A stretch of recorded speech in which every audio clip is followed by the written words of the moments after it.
Ibadah ini berlangsung dalam pengakuan bahwa pertolongan kita adalah di dalam nama Tuhan yang menjadikan langit dan bumi, yang dengan kasih setianya tidak pernah meninggalkan segala ciptaannya.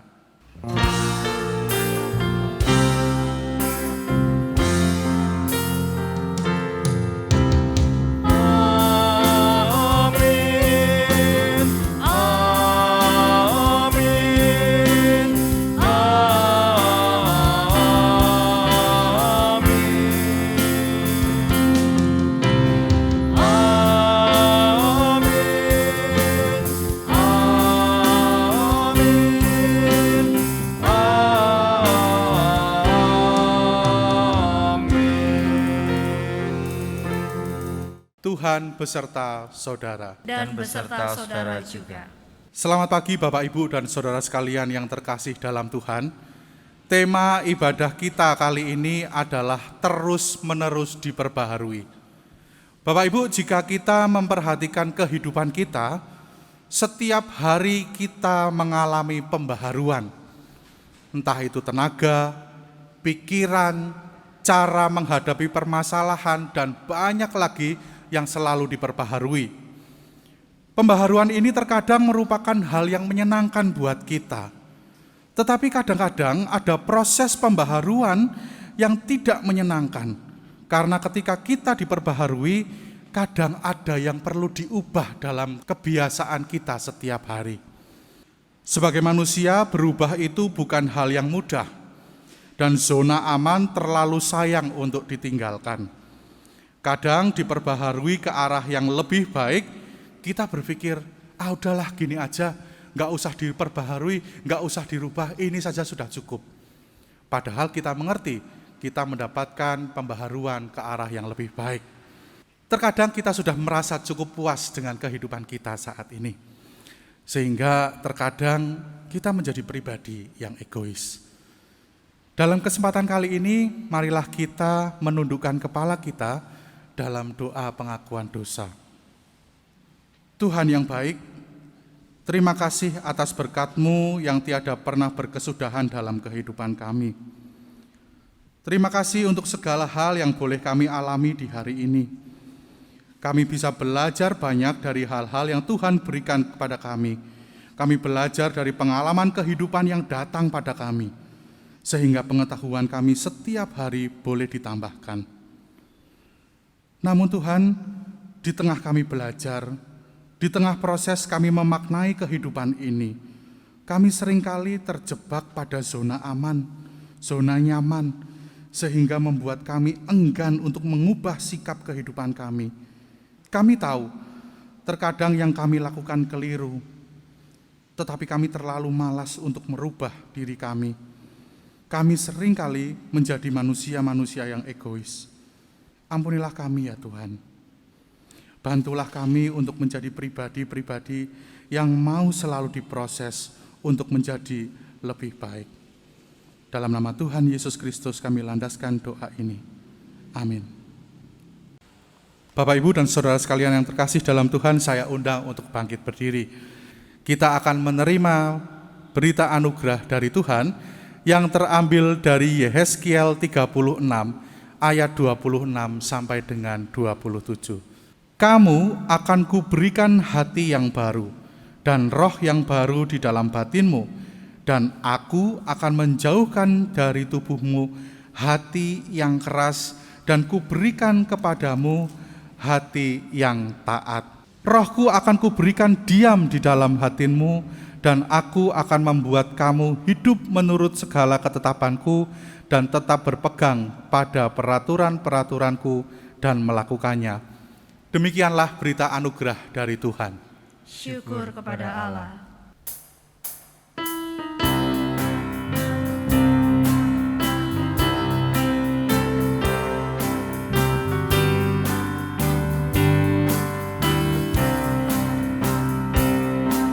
Budi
Jemaat sekalian, sebelum kita merenungkan firman Tuhan, mari kita bersama-sama mempersiapkan diri kita dengan berdoa bersama. Mari kita berdoa.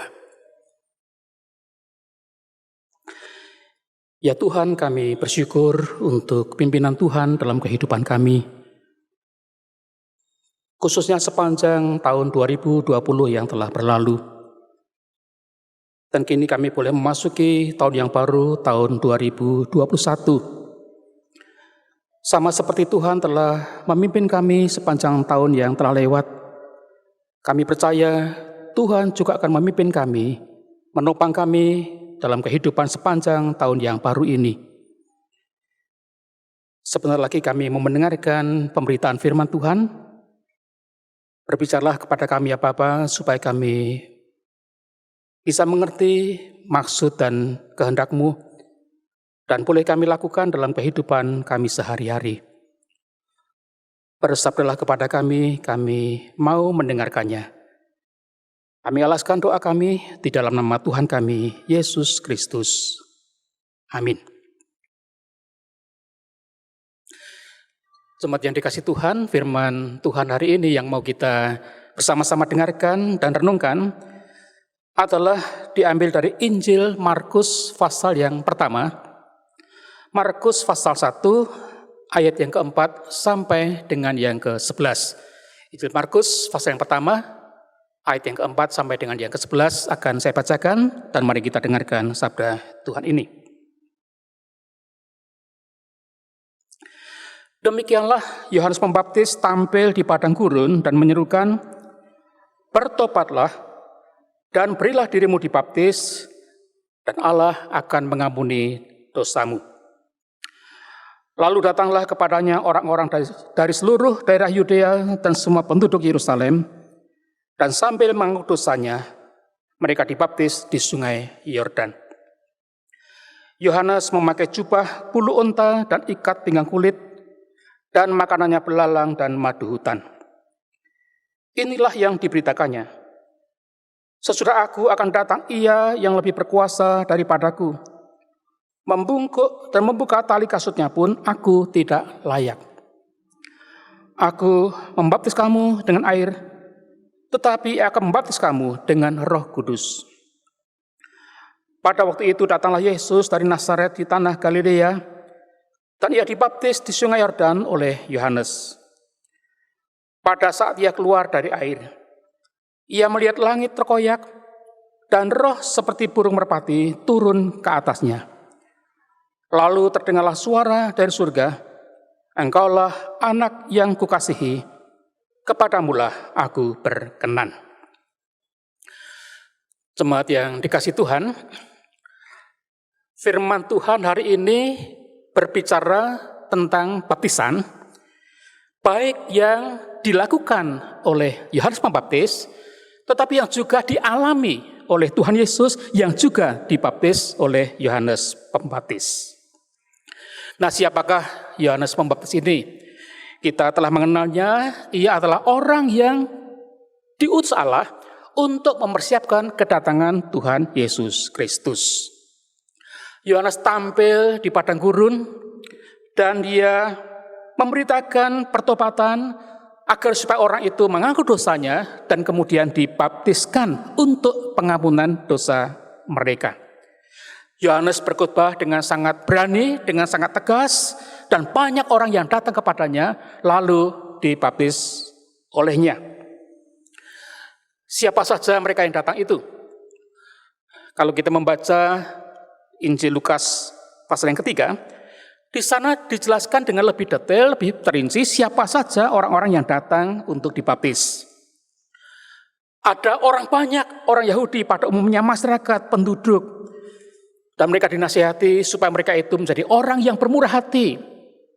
Kalau kamu punya 2 helai baju, hendaklah kamu memberikan kepada yang tidak punya. Demikian juga kalau kamu punya makanan, berikanlah kepada mereka yang tidak memiliki makanan. Ada juga datang orang-orang yang menjadi pemungut cukai. Dan mereka bertanya kepada Yohanes, "Kalau kami, apa yang harus kami lakukan?" Yohanes mengatakan, Jangan menagih lebih banyak daripada yang ditentukan bagimu. Jangan memeras. Ada juga para prajurit yang datang dan mereka bertanya, kalau kami, apa yang harus kami lakukan? Yohanes dengan tegas mengatakan, cukupkanlah dirimu dengan gajimu. Semua dikatakan dengan terus terang, orang-orang dinasihati, diajak untuk mengakui dosanya, bertobat, dan kemudian dibaptiskan. Intinya, supaya mereka itu meninggalkan cara hidup yang lama, kemudian memulai kehidupan yang baru. Jadi kita bisa mengatakan bahwa baptisan Yohanes ini adalah baptisan pertobatan yang didasari, dilandasi pertama kali dengan pengakuan dosa. Orang menyadari dosanya, baru kemudian dia itu diampuni dan dibaptiskan. Itulah baptisan Yohanes Pembaptis. Nah, lalu bagaimana dengan Tuhan Yesus yang datang kepada Yohanes juga untuk dibaptiskan? Apakah Yesus juga harus mengakui dosanya? Apakah dia juga harus bertobat sehingga dia bisa dibaptiskan? Kalau kita membaca Injil Matius pasal yang ketiga, ayat yang ke-14, di sana dikisahkan bahwa ketika Yesus datang untuk minta dibaptis oleh Yohanes, Yohanes berkata, akulah yang perlu dibaptis olehmu. Yohanes merasa tidak layak. Tetapi Tuhan mengatakan, biarlah ini terjadi supaya menggenapi seluruh kehendak Allah. Dengan demikian baptisan yang dialami, diterima oleh Yesus bukanlah baptisan pertobatan. Berbeda dan tidak sama dengan yang dialami oleh orang-orang Yahudi pada umumnya. Yesus mengatakan ini untuk menggenapi seluruh kehendak Allah, juga untuk menyatakan solidaritasnya kepada manusia yang berdosa. Rasul Paulus bahkan mengatakan di dalam surat Roma pasal yang ke-6, baptisan ini menunjuk kepada kematian dan kebangkitan Tuhan Yesus Kristus. Kepada orang Kristen di Roma, Paulus mengatakan, kita yang dibaptis dalam Kristus, kita dibaptis dalam kematiannya, dan kemudian kita juga dibangkitkan bersama dengan dia dalam kebangkitannya. Sekali lagi, baptisan Yesus bukanlah baptisan pertobatan seperti yang dialami oleh orang-orang Yahudi pada umumnya. Nah, bagaimana dengan baptisan kita? Apa maknanya itu? Baptisan yang dilakukan kepada kita dengan air adalah simbol pembersihan diri kita dari dosa. Dan baptisan yang kita terima adalah awal dari perjuangan menjadi milik Kristus, menjadi murid Tuhan Yesus untuk kehidupan yang akan datang. Saya kira bagi kita, baptisan ini bukan barang yang asing. Saudara yang telah menjadi anggota jemaat pasti sudah menerima baptisan ini. Kita juga sering menyaksikan di gereja, dilakukan baptisan. Ada baptisan anak yang kita kenal, yang didampingi oleh orang tua atau oleh walinya. Dan juga ada baptisan dewasa, yaitu yang diberikan kepada mereka yang sudah ikut selesai katekisasi, kemudian menyatakan dirinya mau menjadi murid Tuhan Yesus. Nah, seringkali ada kesalahpahaman atau kekurang tepatan pengertian di dalam baptisan yang kita terima di gereja itu. Baptis di gereja itu seringkali kita anggap sebagai berakhirnya kekristenan. Setelah kita selesai mengikuti katekisasi sekitar 8 bulan itu, lalu kita dibaptis, nah kita menganggap sudah selesai. Itu pengertian yang kurang tepat. Sebenarnya justru baptisan adalah awal langkah mulai dari orang itu menjadi murid Tuhan Yesus Kristus. Anggota jemaat yang dibaptis, kita semua yang pernah dibaptis, perlu terus memelihara iman kita, bahkan menumbuh kembangkannya dalam mengikut Tuhan dan juga dalam pelayanan kepada Tuhan. Terus belajar firman Tuhan. Tidak lagi ikut katekisasi, tetapi belajar firman Tuhan misalnya di dalam kelompok pemahaman Alkitab. hadir dalam persekutuan, ikut terlibat di dalam pelayanan gereja supaya iman kita terus bertumbuh, makin hari makin mengenal Tuhan, makin hari kita makin hidup sebagaimana yang Tuhan kehendaki. Kadang-kadang kita salah mengerti kalau selesai katekisasi, baptis, lalu selesai. Bukan begitu. Justru itu tanda awal, langkah awal kita mulai menjadi murid Kristus, menjadi orang-orang Kristen. Nah, sayang juga kadang-kadang dari pihak gereja juga lupa akan hal ini, sehingga anggota jemaat tidak diingatkan, tidak difasilitasi, tidak didorong, tidak dinasihati untuk terus memelihara kehidupan imannya. Cuma sekali yang kasih Tuhan, baptisan juga merupakan tanda dan meterai seseorang menjadi milik Tuhan Yesus Kristus. Dan sejak itu, dia mulai dengan kehidupan baru sebagai murid Tuhan Yesus Kristus. Dan ini proses yang terus-menerus berlangsung seumur hidup, tidak pernah selesai. Baptisan menandai sebuah kehidupan baru. Dari yang tadinya hidup dalam kegelapan, sekarang dimasukkan oleh Allah ke dalam terang Tuhan yang ajaib itu. Yang tadinya bukan umat Tuhan, sekarang menjadi umat Tuhan. Yang tadinya manusia berdosa, sekarang dikuduskan, disucikan oleh Tuhan Yesus Kristus. Sekali lagi kita perlu ingat, baptisan bukanlah akhir kekristenan kita, tetapi justru langkah awal, baru mulai kita hidup sebagai murid-murid Tuhan Yesus. Dan yang namanya pembaruan hidup ini harus berlangsung terus-menerus sepanjang hidup dan tidak pernah selesai. Berat tantangannya justru banyak ketika kita sudah dibaptiskan dan menjadi orang percaya. Rasul Paulus pernah memakai istilah menggambarkan bahwa orang yang telah percaya pada Tuhan itu seperti orang yang menanggalkan manusia lama dan mengenakan manusia baru. Nah, istilah menanggalkan dan mengenakan ini asosiasinya dengan pakaian. Orang menanggalkan pakaian lamanya dan memakai pakaian barunya. Saudara, kalau saudara punya baju baru, lalu kepengen memakainya, kira-kira bagaimana yang saudara lakukan? Apakah baju lama tetap dipakai, kemudian saudara rangkepi dengan baju baru? Kalau saya tidak, baju lama saya lepas, lalu saya pakai baju yang baru. Saudara juga begitu ya? Sama toh dengan saya, baju lama ditanggalkan, baju baru dipakai. Tetapi dalam kehidupan kekristenan kita, kadang-kadang kita itu kepengen kembali pada manusia lama kita.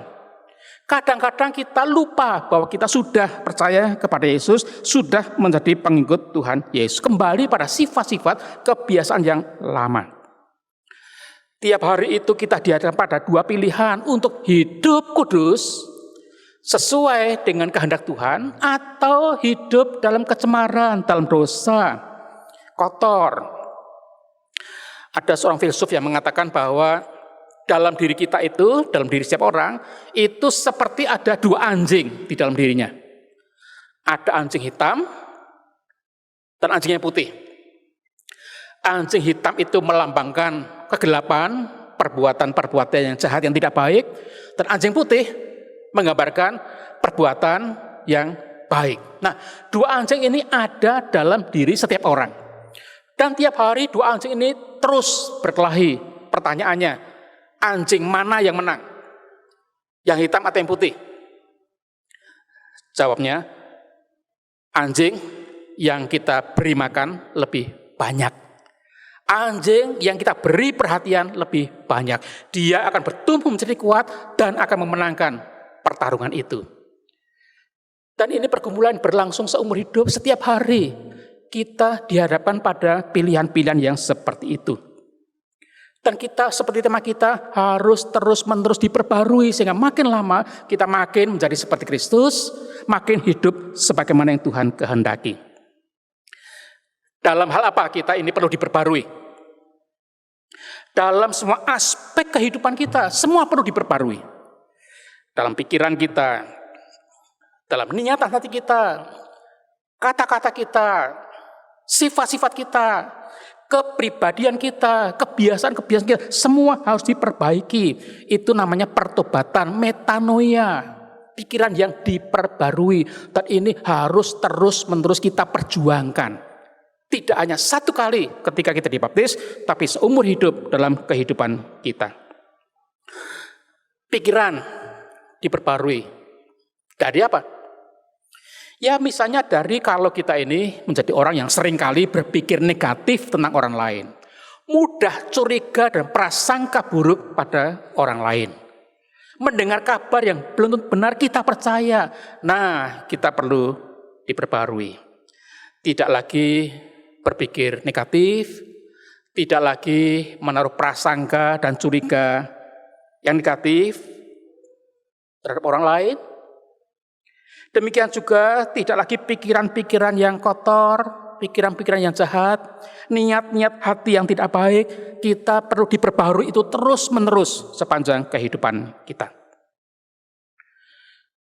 Dalam kita berkata-kata, kita juga perlu diperbaharui terus-menerus. Misalnya kalau kita ini termasuk orang yang mudah mengumpat, mudah berkata kasar, memaki-maki, memfitnah, menggosip, perlu ditinggalkan, diperbarui terus-menerus, menggantinya dengan kata-kata pujian, memberikan apresiasi, ucapan terima kasih, menyemangati orang lain, memberikan nasihat, dukungan, dari kata-kata kasar menjadi kata-kata yang halus, yang ramah, yang menyenangkan. Dan ini perlu diperjuangkan terus-menerus sepanjang kehidupan kita. Lalu dalam kebiasaan-kebiasaan buruk, kita juga perlu berubah, bertobat, dan juga diperbarui terus-menerus. Tidak usah yang tinggi-tinggi yang muluk-muluk. Hal-hal yang sederhana yang biasanya itu ada dalam kehidupan kita. Seperti misalnya malas. Nah sekalian, menjadi orang yang percaya kepada Yesus sebetulnya seharusnya hidup baru. Menanggalkan kemalasan itu diganti dengan sikap yang rajin. Atau lagi yang saya kira gampang menghantui kita, yaitu suka menunda-nunda. Siapa di antara kita yang tidak pernah menunda? Berpikir nanti masih bisa, masih ada banyak waktu, tidak harus sekarang, dan sebagainya, dan sebagainya. Perlu segera bangkit dan bekerja. Orang lain lagi barangkali punya kebiasaan suka mengeluh, sulit bersyukur, mudah menemukan kesulitan dalam kesempatan. Perlu berpikir baik, positif, berubah, menjadi orang yang bisa menggunakan kesempatan dengan baik. Mungkin ada juga orang-orang yang suka bohong. Rasanya puas kalau bisa membohongi orang lain. Nah, ini juga kebiasaan yang kurang baik, perlu diganti dengan berkata jujur. Siapa tahu juga ada di antara kita yang misalnya berhutang tapi suka ingkar janji. Kalau ditagih kita selalu menjawab besok. Ini juga harus kita tinggalkan. Lalu sifat-sifat apa yang juga perlu diperbarui dalam kehidupan kita? Seperti misalnya kalau kita ini orang yang temperamental, mudah marah. Sulit ini bagi orang-orang yang mudah marah untuk mengekang kemarahan itu, tetapi itulah yang perlu kita lakukan, menjadi orang yang ramah. Masalah kecil lupakan saja, tidak usah diperpanjang. Jangan sedikit-sedikit marah, sedikit-sedikit marah. Sifat lain yang kadang-kadang juga ada dalam kehidupan kita, yaitu mudah iri terhadap orang lain. Tidak bisa melihat orang lain itu senang, bahagia, lalu kita mengatakan yang tidak-tidak tentang orang itu. Sifat mudah iri dan dengki juga bukanlah sikap seorang pengikut Kristus. Lalu kita juga menjadi orang yang tidak mudah dendam, tidak gampang membenci, tapi lebih mudah mengampuni. Dan ini hal yang tidak gampang. Tapi itu perlu terus setiap hari kita belajar melakukannya. Dan mungkin itu seumur hidup kita harus terus-menerus belajar. Kita juga perlu belajar dari orang yang mungkin selama ini kita egois, tidak bisa melihat kepentingan orang lain, kita menjadi orang yang bisa melihat kepentingan orang lain. Berbagi, menolong, memberikan perhatian, dan sebagainya. Sekali lagi, pembaharuan ini terus-menerus kita alami, kita lakukan, perjuangkan dalam kehidupan kita seumur hidup kita. Orang yang telah dibaptis perlu berjuang makin hari makin baik. Bila tidak, itu tidak memuliakan Tuhan dan juga tidak menjadi berkat bagi orang lain. Saya mengenal di sebuah gereja itu ada seorang ibu, anggota gereja yang rajin sekali dalam kegiatan gereja.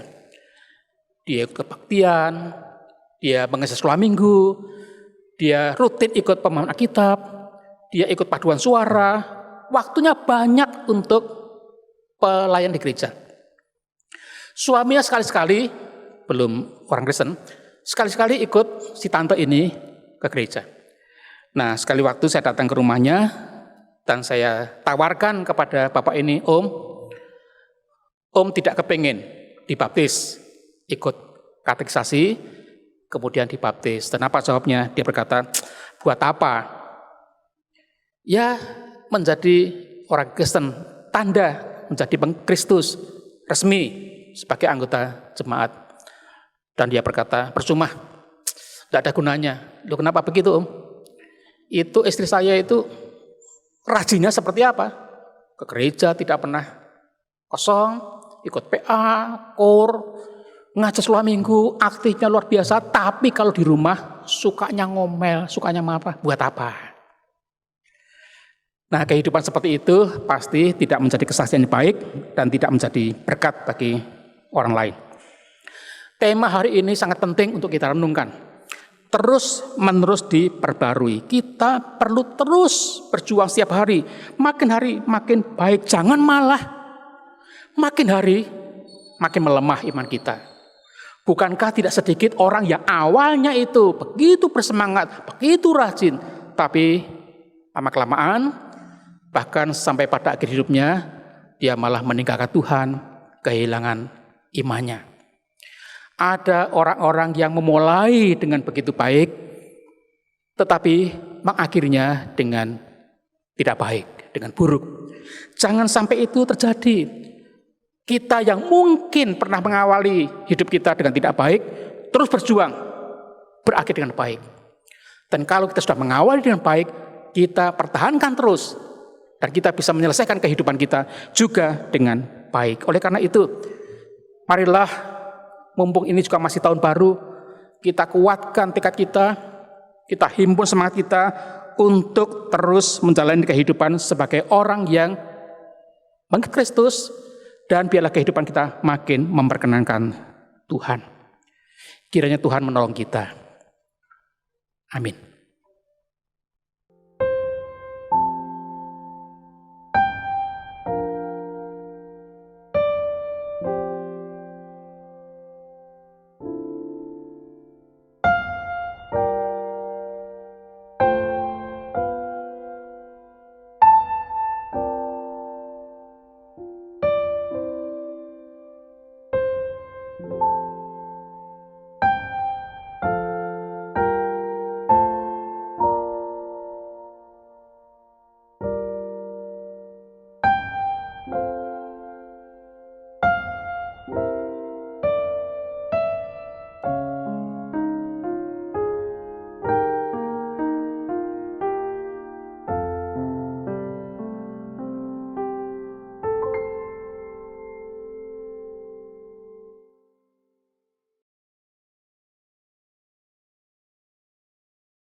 Marilah bersama dengan umat Allah di segala masa dan tempat, kita mengikarkan pengakuan iman kita menurut pengakuan iman rasuli. Aku percaya kepada Allah, Bapa yang Maha Kuasa, Khalid langit dan bumi, dan kepada Yesus Kristus, Anaknya yang tunggal Tuhan kita, yang dikandung dari Roh Kudus, lahir dari anak darah Maria, yang menderita sengsara di bawah pemerintahan Pontius Pilatus, disalibkan, mati dan dikuburkan, turun ke dalam kerajaan maut. Pada hari yang ketiga, bangkit pula dari antara orang mati, naik ke surga, duduk di sebelah kanan Allah, Bapa yang Maha Kuasa. Dan dari sana ia akan datang untuk menghakimi orang yang hidup dan yang mati. Aku percaya kepada Roh Kudus, gereja yang kudus dan am, persekutuan orang kudus, pengampunan dosa, kebangkitan orang mati, dan hidup yang kekal. Amin.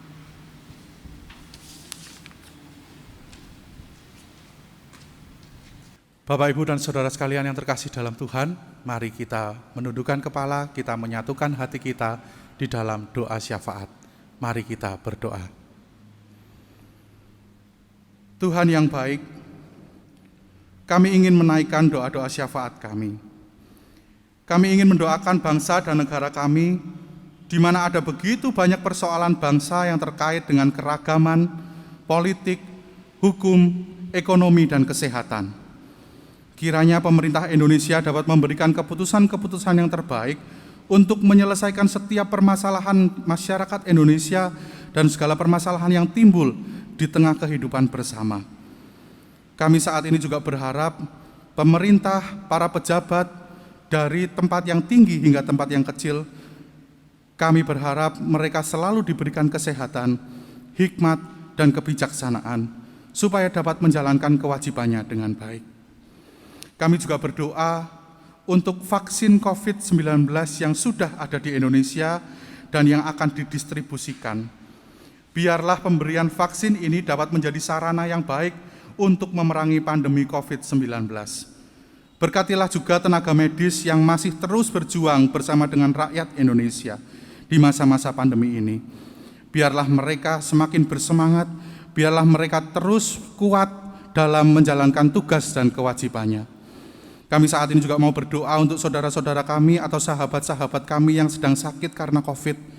Kiranya Tuhan menyembuhkan mereka, Tuhan pulihkanlah mereka, saudara-saudara kami ini dan sahabat-sahabat kami ini, supaya mereka dapat kembali beraktivitas dengan sehat dan baik. Kami juga saat ini mau berdoa Tuhan untuk saudara kami yang sedang sakit, lemah tubuh atau sedang dalam masa pemulihan. Kiranya tangan dokter, perawat, dan obat-obatan yang mereka minum dapat menjadi sarana kesembuhan bagi mereka. Tak lupa kami juga berdoa untuk saudara-saudara kami, sahabat-sahabat kami yang sedang mendampingi saudara-saudara kami yang sakit. Berilah mereka kesabaran, berilah mereka kesehatan dan kekuatan, berilah mereka sukacita, agar di dalam mendampingi saudara-saudara kami yang sakit ini, mereka boleh menularkan sukacitanya kepada saudara kami yang sedang sakit. Tuhan, kami saat ini juga mau berdoa untuk saudara-saudara kami yang sedang dalam pergumulan berat. Berilah kekuatan dan kemampuan untuk mencari jalan keluar, bertahan dalam setiap permasalahan yang ada. Berikanlah mereka iman yang terus berharap kepada Tuhan di dalam menyelesaikan segala permasalahan yang mereka jalani saat ini. Bapa, inilah doa kami, inilah permohonan kami. Doa ini kami landaskan dalam nama Tuhan Yesus Kristus. Amin.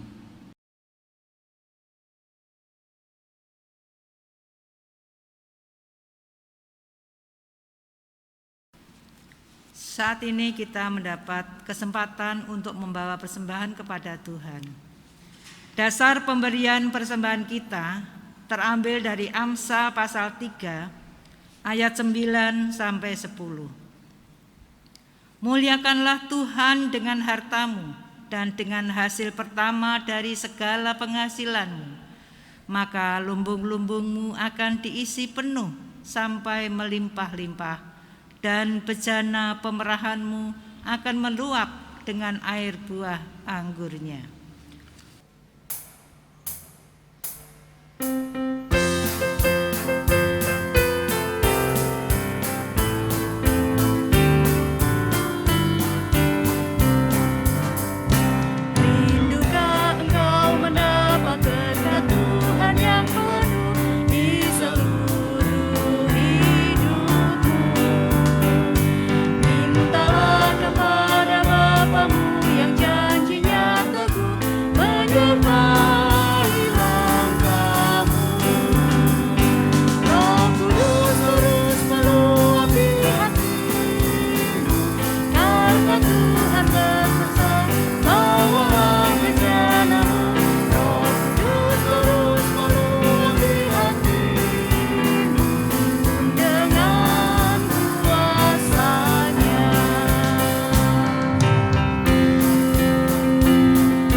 Mari kita bawa persembahan kita kepada Tuhan di dalam doa.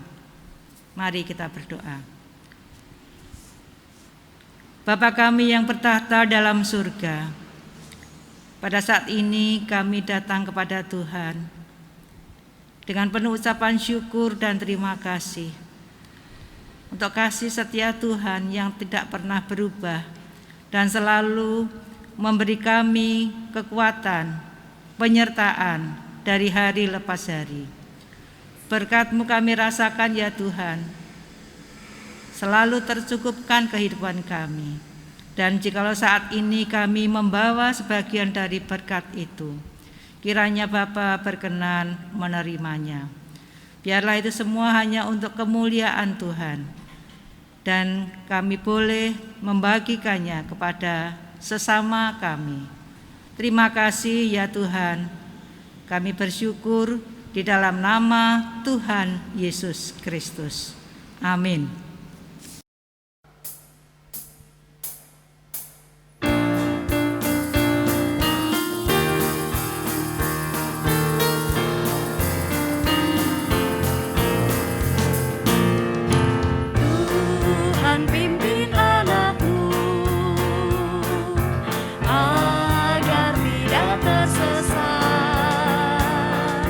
Akan jauhlah seterus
Pergilah, nyatakanlah kasih Kristus kepada dunia. Kami menyatakan kasih Kristus pada dunia, Jadilah sahabat sesama. sebab kami rindu mempersaksikan Kristus, Terpujilah Allah Bapa, Anak, dan Roh Kudus. yang tidak pernah memisahkan kami dari kasih-Nya, sekarang dan selama-lamanya. Kini terimalah berkat Tuhan.